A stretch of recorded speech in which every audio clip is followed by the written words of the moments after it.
Salut à tous et à toutes, j'espère que vous allez bien. Aujourd'hui on se retrouve dans une nouvelle vidéo qui va être une vidéo blabla, peut-être une espèce de mini vlog, je sais pas encore. J'espère que tout le monde va bien. Vous le voyez, j'ai retrouvé ma voix. Miracle, forcément demain c'est la reprise du boulot. Donc j'ai été une semaine en congé et toute la semaine j'ai été à faune. Donc là ma voix revient depuis à peu près 2-3 jours. Il faut encore que j'économise un petit peu ma voix, donc je vais essayer de pas trop forcer. Mais en tout cas, ça va mieux et j'espère que de votre côté, tout va bien. Alors, j'ai plusieurs petites choses à vous dire. Je ne sais pas à quoi va ressembler cette vidéo, mais en tout cas, j'avais envie de vous parler, de discuter avec vous de certaines choses. La première chose, d'abord, je voulais vous faire une espèce de mini haul de seconde main, puisqu'il s'est ouvert près de chez moi une ressourcerie à l'initiative d'une association qui en fait récupère à la déchetterie des objets qui étaient voués à la destruction, qui sont en bon état et qui les revend à moindre coût, donc les week-ends dans un hangar.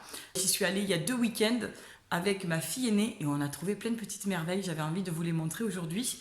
D'abord, ça faisait plusieurs mois que je cherchais une boîte à sucre qui ne soit pas en plastique et qui soit assez jolie. J'en avais vu une sur un vide-grenier, mais elle était assez chère, hein, plus de, je sais plus, 10 ou 15 euros la boîte. Elle était en cristal. Et du coup, j'attendais le bon moment pour en acheter une. Et je suis tombée tout à fait par hasard sur cette jolie petite boîte à la ressourcerie. Et je l'ai trouvée tellement belle. Alors, je sais pas en quoi elle est, si elle est en cristal, je suis pas sûre, hein, je sais pas. Euh, Regardez comme elle est jolie, quoi. Et puis, à la lumière, elle est vraiment magnifique. J'ai payé ça 2 euros. Donc, franchement, j'étais super contente de l'avoir trouvée. Ensuite, j'ai trouvé cette petite chose. On ne rigole pas. Je vous avouerai que c'est un petit peu spécial. J'avoue que là, au niveau du motif, on est dans le très, très atypique, n'est-ce pas? Il y a beaucoup de couleurs, c'est des gros motifs. Moi, j'ai toujours eu des goûts un petit peu space, donc j'aime assez. Je pensais que c'était une tasse avec une sous-tasse. C'est pour cette raison que je l'ai prise. Je me suis dit qu'au petit-déj, je pourrais boire dedans. Et donc en fait c'est un Vallauris. Vallauris c'est une ville qui est un peu la capitale de la céramique. Voilà, donc c'est super joli. Je sais que ça a été fait main. Voilà, c'est quelque chose de qualité. Je l'ai payé 1 euro. Oui, vous entendez bien, j'ai payé ce Vallauris 1 euro. C'est très costaud, honnêtement. C'est vraiment c'est assez épais. Je ne sais pas si vous le verrez bien. Et c'est très costaud. Donc je pense que c'est hyper résistant et ça tombe très bien parce qu'ici, nous, on a 2 mains gauches, on casse tout en général. Là encore, ce week-end, l'amoureux a fait la vaisselle, il m'a cassé un verre à vin. Donc bon, je pense qu'un petit Vallauris bien costaud ne sera pas de trop. Et puis donc, je pensais que c'était une tasse et puis on m'a parlé d'un poêlon. Un poêlon dans lequel on mettait la soupe, a priori. Donc, je sais pas vraiment ce que c'est, mais moi je vais m'en servir de tasse et pas de poêlon. Voilà pour ma deuxième petite trouvaille. Ensuite, j'ai trouvé aussi des petites tasses, mais alors là, ça a été un petit coup de cœur. Quand je les ai vues, j'ai trouvé que ça ressemblait à une petite dinette. Je sais pas, ça m'a replongé en enfance et j'ai eu envie de les acheter. Ce sont ces toutes petites tasses, comme ça. Alors, elles sont vraiment petites. Je pense que c'est de la porcelaine, je ne sais pas. Et regardez ces petits motifs, comme c'est trop mignon. Je ne sais pas si vous allez bien le voir, parce que je filme encore une fois avec mon téléphone mobile. Mais c'est vraiment adorable. Et j'ai payé les 3 tasses et les 3 sous-tasses 1 euro. Donc franchement, j'étais ravie de mes achats. Je vais vous montrer aussi, parce que j'ai installé une petite étagère sur laquelle j'ai mis d'autres choses que j'ai trouvées à la ressourcerie. Donc je vais vous montrer ça tout de suite. Autre petite trouvaille. Donc ici, j'ai installé cette petite étagère que j'ai trouvée, c'est pas vraiment très éthique, mais c'est chez Jiffy. Je crois que ça valait moins de 12 euros, il me semble. Je pense que j'ai dû la payer 12 euros. Et donc j'ai mis ma petite plante là parce que elle commence à pousser à une allure assez impressionnante. Et donc j'ai trouvé ce cache-pot là à la ressourcerie aussi. Et là c'était carrément dans un endroit où il y avait écrit servez-vous, donnez ce que vous voulez. Et en plus il est super mignon, voilà, il est tout blanc, je le trouve assez joli. Ici j'ai mis une illustration que j'avais reçue. C'est une illustration de Mathilde Bell. J'essaierai de vous remettre le lien de sa petite boutique en barre d'informations. Et ces deux petites boîtes en un espèce d'osier, je les ai trouvées aussi à la ressourcerie. J'ai payé ça 1 € les deux également. Et pour terminer, j'ai acheté ce récipient parce que je l'ai trouvé super joli.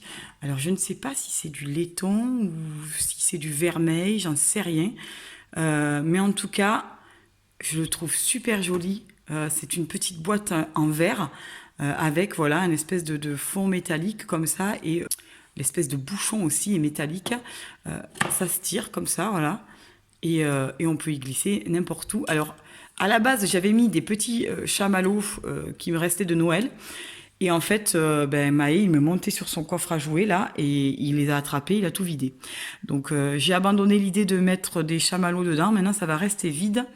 Sur ce côté-là, j'ai mis quelques livres, ceux dont je me sers le plus souvent. Ici aussi, j'ai mis quelques livres, La magie du rangement, hein, que vous connaissez très certainement, de Marie Kondo, L'essentiel et rien d'autre, un livre que j'ai adoré, j'en avais parlé dans mes favoris, de Fumio Sasaki. Et après, j'ai mis mes 2 jeux d'oracle ici que je préfère. Voilà. Et puis, sur l'étagère du haut, j'ai mis cette petite chose avec une bougie à l'intérieur. Ça aussi, je l'avais acheté chez Jiffy. Et j'ai mis aussi cette petite brume d'intérieur de la marque Wabi Sabi. Franchement, j'adore. C'est une marque bretonne. Ils font des produits qui ont une odeur, mais à tomber, et en plus naturelle. Donc, je suis vraiment fan de cette petite chose-là. Voilà pour les 3 dernières trouvailles donc en ressourcerie.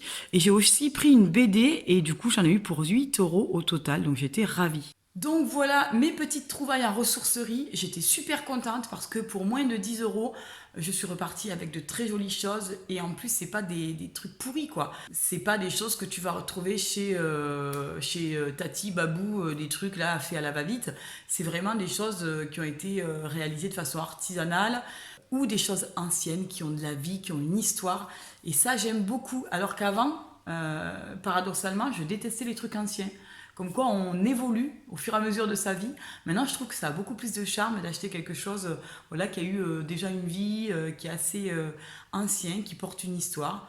Je ne sais pas pourquoi, mais c'est pas grave. J'avais aussi envie de vous parler de plusieurs livres que j'ai lus ou que j'ai achetés récemment.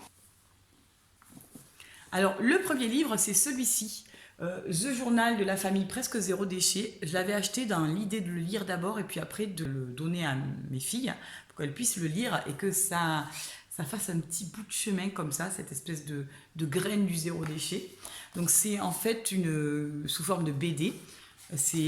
Moi j'adore les illustrations, elles sont vraiment géniales. Franchement, elle est hyper douée.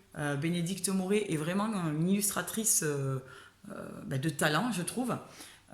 Alors, ce que j'ai moins aimé dans ce petit bouquin, c'est que dans ma représentation, je pensais qu'ils allaient parler de leur démarche zéro déchet, du commencement à la fin, avec toutes les étapes. Et en fait, non, ils reprennent que certains points de la démarche.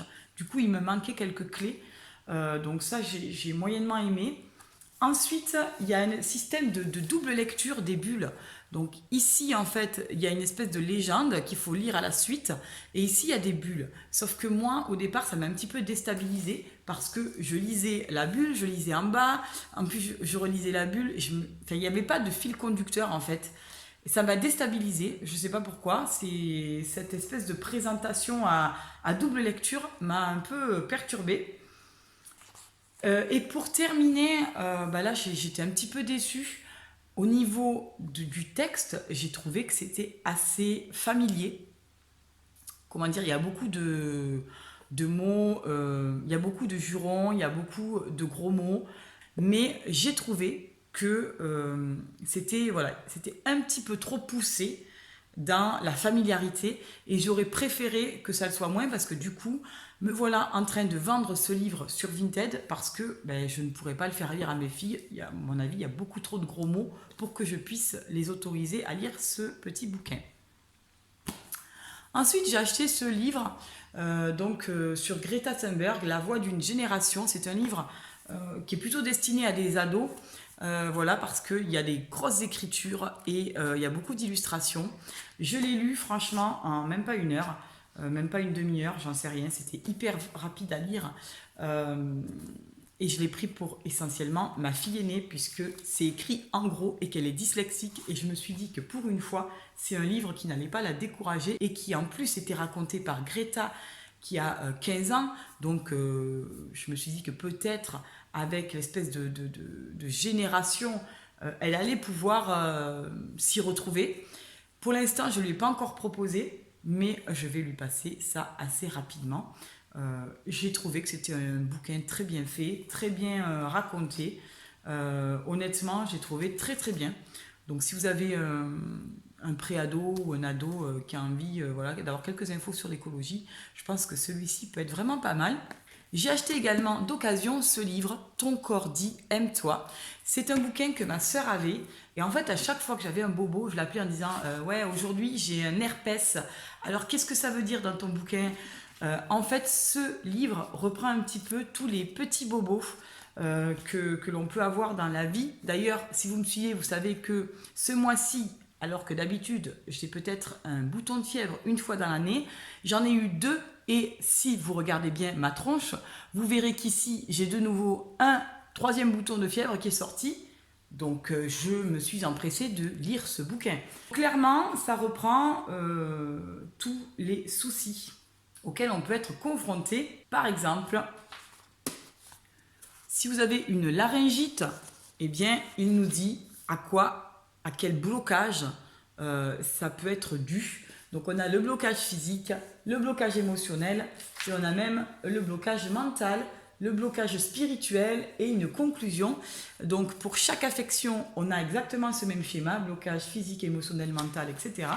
Et à la fin du bouquin, on a quelques phrases qui nous invitent à réfléchir sur la raison de ce blocage. Blocage émotionnel, ce malaise empêche quoi dans ma vie? Pourquoi je ne suis pas à l'aise avec ça? Voilà.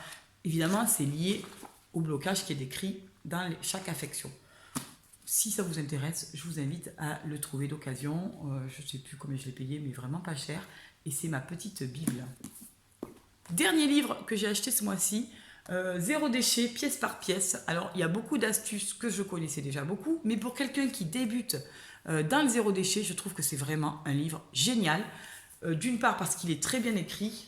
Donc, il est écrit par Claire Do du blog Bicar & Co. Il nous détaille chaque démarche à faire dans la cuisine, dans la salle de bain et... Alors ça doit être un publicitaire pour la 1000e fois de la journée. Donc, où en étais-je?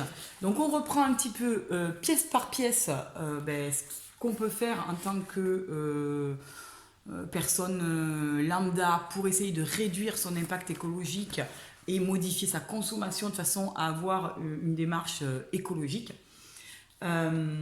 Et ce que j'aime, c'est qu'après, par exemple, chaque thématique, donc après la cuisine, on nous met des petits tutos. Comment réaliser un tawashi, comment réaliser son cake vaisselle, comment réaliser son produit vaisselle, ses pastilles pour la vaisselle, etc. C'est valable pour chaque pièce. Donc j'ai trouvé ça vraiment super. Pour quelqu'un qui débute dans le zéro déchet, je trouve que c'est un super outil et je regrette de ne l'avoir pas trouvé plus tôt parce que c'est vrai que maintenant, il y a beaucoup de choses que je connaissais déjà qui sont dans ce bouquin. Mais je m'empresserai de faire quand même quelques DIY sur le zéro déchet qui est contenu dans ce bouquin. Voilà ce que j'avais envie de vous dire là tout de suite. Ah, et puis je ne vous avais pas parlé de ça. Vous savez que mon papa bricole beaucoup et il m'a fait une petite cabane à oiseaux qu'on a accrochée dans un chêne. Bon alors barrez-vous les fourmis parce que là c'est mon squat. Ici, les fourmis l'été, elles font des galeries là, dans mon hamac. Ça va pas le faire parce que ici, c'est mon petit coin de paradis à moi. Tu vois, il n'en faut pas beaucoup. Il y en a, ils partent aux Maldives. Moi, je vais dans mon jardin sur mon hamac. Et je suis trop bien. Là, les enfants sont à l'école. C'est mon jour de repos. Et la vie est belle, non? Qu'est-ce que vous en pensez? Moi, je suis plutôt d'accord.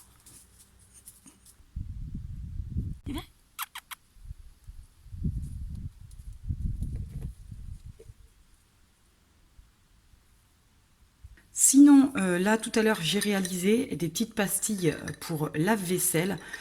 Une petite recette que je tente, comme ça, on verra ce que ça va donner. Si c'est efficace, je vous la partagerai. Alors c'est très simple pour faire ces pastilles lave-vaisselle. Vous êtes souvent nombreuses à me demander mes recettes, mais là, enfin c'est tout bête. J'utilise moi des petites cups comme ça que j'ai achetées sur internet. Donc je prends la cup 1/4 qui représente 60 millilitres. Et en fait, je mets une cup de bicarbonate de soude, une cup d'acide citrique, une cup de cristaux de soude et enfin une cup de gros sel. Donc toutes ces poudres, les 4 poudres, je les mélange dans un saladier et ensuite j'humidifie un petit peu de telle façon que je puisse bien donc les faire dans un bac à glaçons classique. Et ensuite, je laisse reposer à peu près une demi-heure, 1 heure, ça dépend. Là, je les ai mis dehors au soleil, donc ça a séché relativement rapidement. Et du coup, ça me fait des petites pastilles lave-vaisselle comme ça. Et voilà, j'espère que ça va être efficace, sachant que dans le liquide rinçage, moi, je mets toujours du vinaigre blanc. Voilà, on dit que ça abîme les joints, etc. Mais moi, pour l'instant, mon lave-vaisselle se porte très bien et ça fait très longtemps que je l'ai. Je vais étiqueter avec cette petite étiqueteuse Oméga de Dymo. Je l'ai depuis un petit moment et je l'adore. Et voilà, j'aurai terminé avec ces petites pastilles pour lave-vaisselle.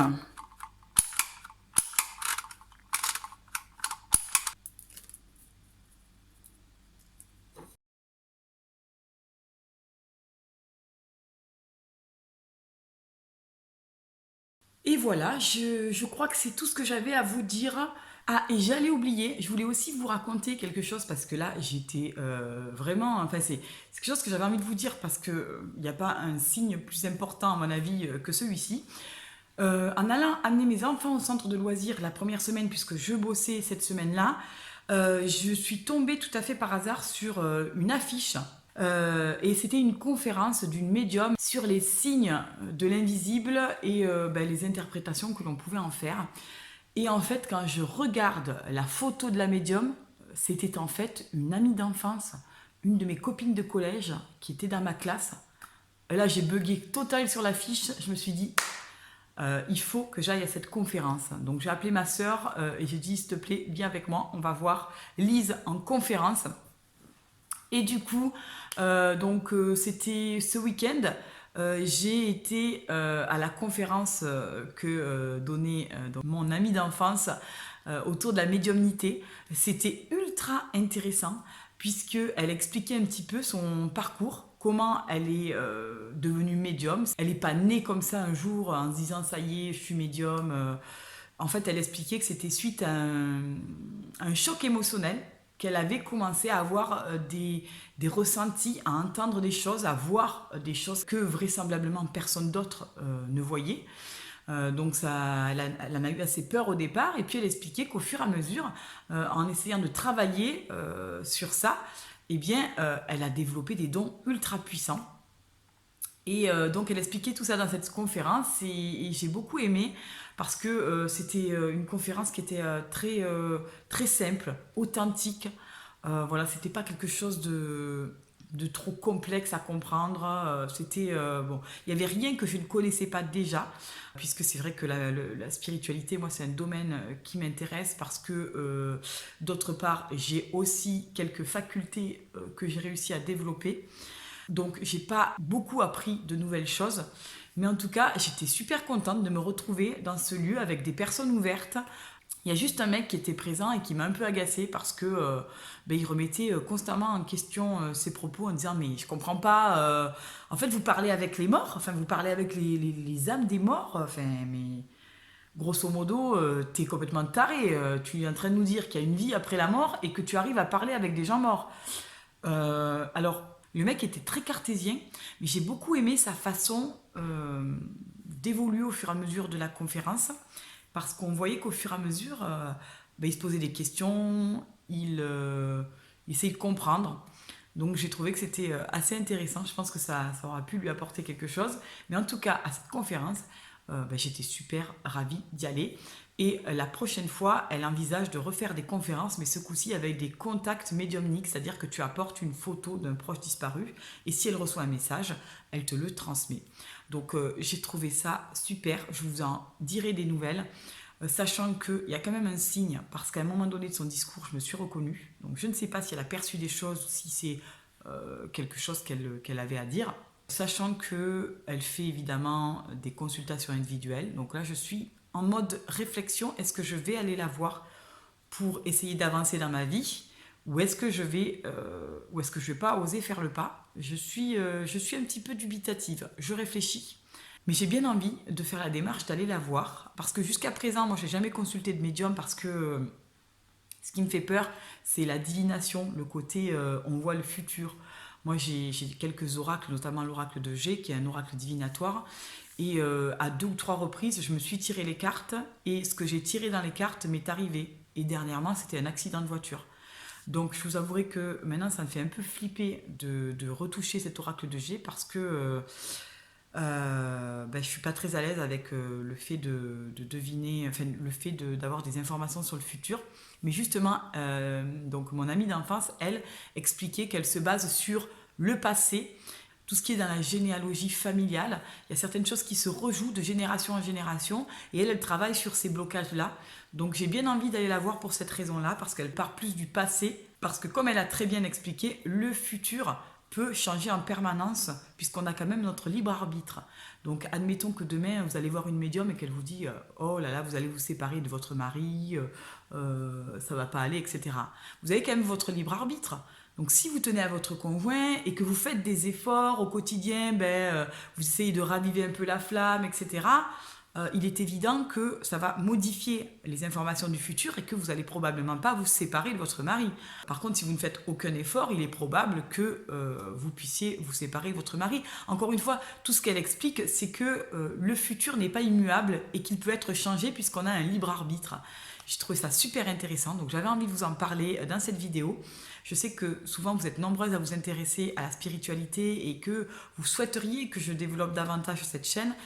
Pour l'instant, je ne suis pas suffisamment à l'aise pour le faire et je ne sais pas si j'assume tout à fait de le faire. Mais voilà ce que j'avais envie de vous dire. J'espère en tout cas que cette vidéo vous aura plu. Je vous souhaite une très très belle journée. La prochaine vidéo sera une vidéo Plan With Me. J'espère que je pourrai vous la tourner en Plan With Me et pas simplement en vous montrant mon bullet journal terminé, parce que j'ai un petit souci d'ordinateur. J'ai mon ordinateur qui m'a lâché, il ne s'allume plus. Donc je vais devoir reprendre un vieil ordi qui est tout pourri et je sais pas, à mon avis le montage va me prendre déjà bien 5-6 heures à lui tout seul. Donc j'espère que j'aurai le temps de vous faire une prochaine vidéo bullet journal. En tout cas, je vous souhaite une très très belle journée. Prenez soin de vous et on se dit à très bientôt pour une nouvelle vidéo. Bye bye.